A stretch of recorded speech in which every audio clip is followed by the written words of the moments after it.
Seria Sinele Umbrei și Alchimia Interioară. Episodul 3. Tipuri de umbre și cum le recunoști. Umbra nu are o singură formă. Are mii de chipuri. Unele plâng, altele urlă, altele tac adânc.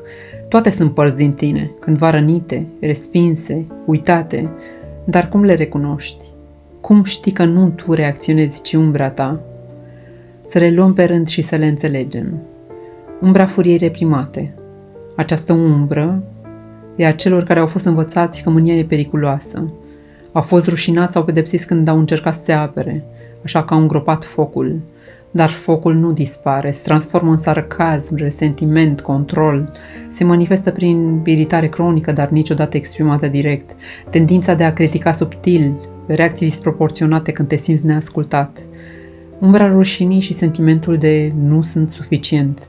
Această umbră te convinge că e ceva greșit cu tine, că trebuie să dovedești mereu ceva, să fii perfect, impecabil, mereu de ajutor.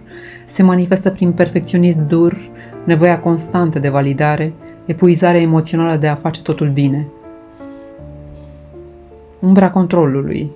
Ai crescut într-un mediu instabil, ai învățat că dacă anticipezi tot, nu mai doare. Această umbră vrea siguranță, dar obține anxietate. Se manifestă prin nevoia de a ști mereu ce urmează, dificultate în a delega sau a te abandona în relații, frică profundă de incertitudine.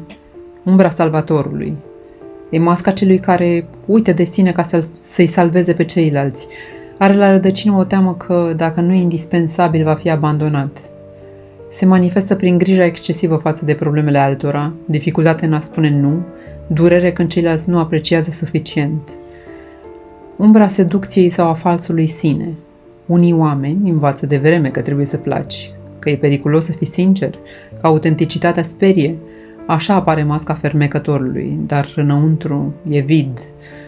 Se manifestă prin adaptabilitate extremă în funcție de mediu, anxietate socială mascată în carismă, senzația că nimeni nu mă cunoaște cu adevărat.